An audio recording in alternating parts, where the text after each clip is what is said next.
Izin memperkenalkan diri, nama Nyoman Kasyati, asal kelas 11 IPA 2. Di sini saya akan mempresentasikan tentang yang pertama peristiwa Rengas Dengklok, yang kedua perumusan teks proklamasi, dan yang ketiga ada pelaksanaan proklamasi. Yang pertama peristiwa Rengas Dengklok.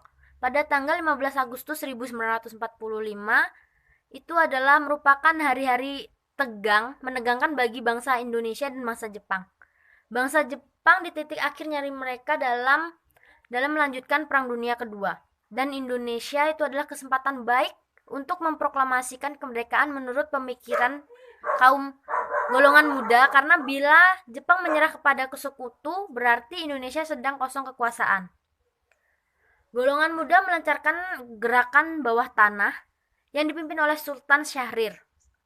Kira-kira pada pukul 14.00 Syahrir menemui Soekarno untuk menyampaikan informasi tentang menyerahnya bangsa Jepang. Namun Soekarno tidak bersedia membahas untuk itu berdua.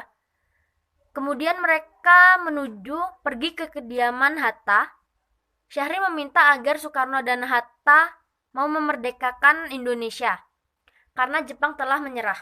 Namun kedua tokoh itu tidak mau, karena untuk memproklamasikan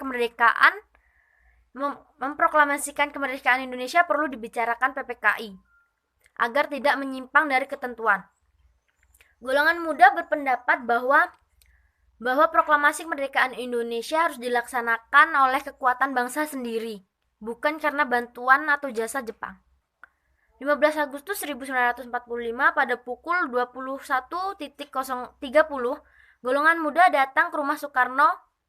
Golongan muda mendesak Soekarno agar dapat proklamasi dapat dilaksanakan pada malam ini juga. Pada pukul 24.00 tanggal 15 Agustus 1945, golongan muda mengadakan pertemuan. Mereka sepakat untuk membawa Soekarno dan Bung Hatta pergi keluar kota, bertujuan untuk agar mereka tidak terpengaruh oleh bangsa Jepang dan bersedia memproklamasikan kemerdekaan Indonesia yang dipimpin oleh Sondako Singgih. Singgih secara singkat meminta kesediaan Hatta untuk ikut keluar kota, dan Hatta menyetujuinya. Kemudian mereka menuju ke Soekarno untuk meminta kesediaan beliau ikut serta keluar kota.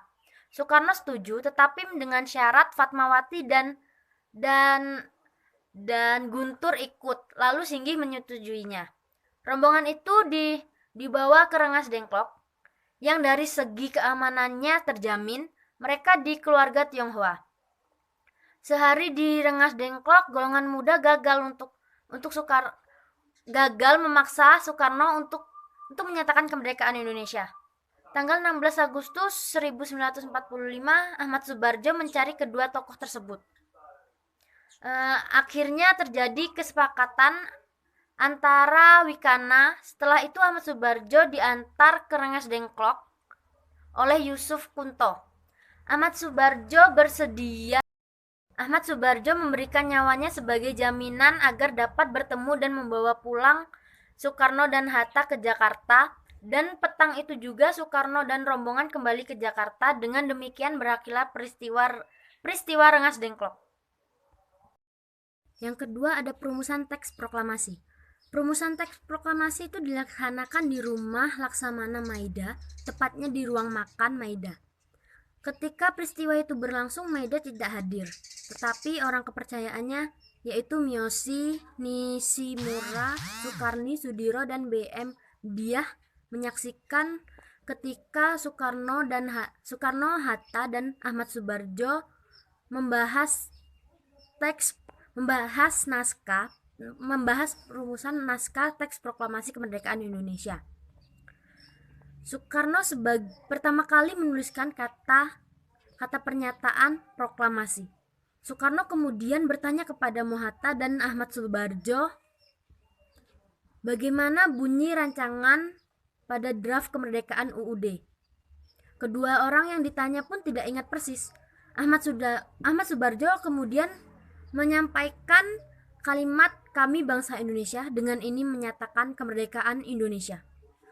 Kemudian Hatta menambahkan kalimat hal-hal yang mengenai pemindahan kekuasaan dan lain-lain diselenggarakan dengan cara seksama dan dalam tempo yang sesingkat-singkatnya. Soekarno menuliskan Jakarta 17/8/05 Wakil-wakil bangsa Indonesia. Sebagai penutup, mereka semua sepakat tentang draft itu. Pada pukul 4.00 WIB dini hari, Soekarno meminta persetujuan kepada semua orang yang hadir sebagai wakil-wakil bangsa Indonesia. Para pemuda menolak dengan alasan sebagian yang hadir banyak yang menjadi kolaborator Jepang. Soekarno mengusulkan agar teks proklamasi cukup ditandatangani 2 tokoh saja, yakni Soekarno dan Mohatta, atas nama bangsa Indonesia. Usul Soekarni diterima dengan beberapa perubahan yang telah disetujui. Maka konsep tersebut kemudian diserahkan kepada Sayuti Malik untuk diketik. Ketiga, ada pelaksanaan proklamasi. Proklamasi kemerdekaan Indonesia dilaksanakan pada tanggal 17 Agustus 1945. Proklamasi kemerdekaan itu dilaksanakan di rumah Soekarno, yaitu di Jalan Pegangsaan Timur nomor 56.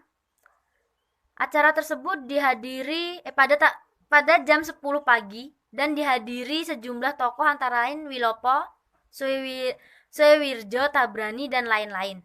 Sementara itu, para pemuda berbondong-bondong menuju lapangan Ikada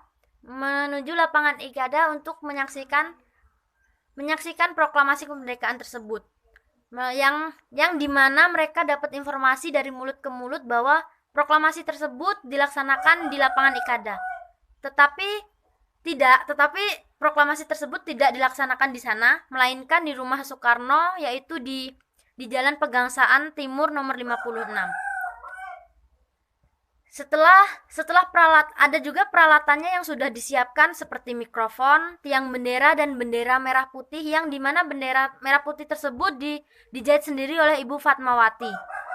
Kemudian acara yang direncanakan pada upacara bersejarah itu adalah yang pertama seperti pembacaan teks proklamasi, yang kedua yaitu pengibaran bendera merah putih, dan yang ketiga sambutan Wali Kota Suwiwiryo dan Dr. Muwardi dan keamanan pada hari Jumat Legi, tepatnya pada pukul 10